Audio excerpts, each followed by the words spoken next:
All my inspiration comes from time spent in nature. My paintings are the visual diary of my ongoing exploration. I've always made art. As a kid, I'd go out and find wildflowers on my bike and press them and paint them. I set up my first painting studio in my parents' basement after getting banned from working in my bedroom because of a paint spill incident. Making art's always been my way of being in the world. Nowadays, I live in the western Catskill Mountains by the headwaters of the Delaware River. It's easy to submerge myself in the landscape. It's always changing, and it provides endless material for my work. I either go out hiking or mountain biking, always with a sketchbook and camera. At different times, different things catch your eye. I also love to grow things. Gardening lets you experience nature on a very close level. My garden is my muse. I've created my own painting technique that combines oil painting with silkscreen printing, and I work either on aluminum panels or layered plexiglass.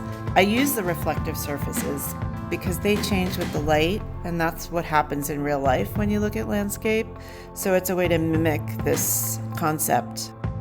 As I'm aiming to create a modern experience of looking at a landscape painting, I treat my surface as just another painting tool so it can give something back. It's not just taking on the paint. As a lover of nature, environmental issues are subtly woven into the work. So man versus nature and the conflicts that ensue are always on my mind. This is sort of the way I think about chaos theory. If a butterfly flaps its wings on one side of the world, how it can create a storm on another side of the world. But it's true, it's all connected. So I did a series about pollination and pollinating animals, and it's kind of a good example of this. Honeybees, bats, hummingbirds, monarch, and other butterflies, they're all in trouble right now because of our human interference into their habitats. And ironically, we rely on them for most of our food. I try to highlight these animals and hopefully point out how we need to show them more respect. Other series of work that I do celebrate just the beauty of nature. The Mirror to Nature series was exhibited at Walker Fine Art in Denver this past fall. Walker represents me in Colorado. This series of work uses a variety of botanical forms mirrored to create a landscape of my imagination.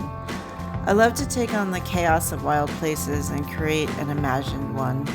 I've been awarded a public art commission by the MTA of New York. My artwork is being translated into laminated glass that will be the elevator towers and shelters of a commuter train station in Garden City, Long Island. Here you can see the process of painting on glass where I'm working with the fabricators in Europe. The project is called Commuting Through Nature, and it features monarch butterflies who commute 3,000 miles a year, making them the heroes to all commuters. Recently, they too have been declining due to habitat loss.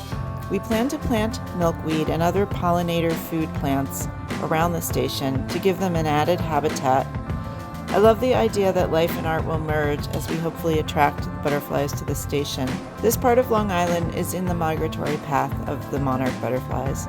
I aim to be an advocate for nature, and in trying to understand it, we find chaos theory to be true. John Muir said it best: when we try to pick out anything by itself, we find it hitched to everything else in the universe.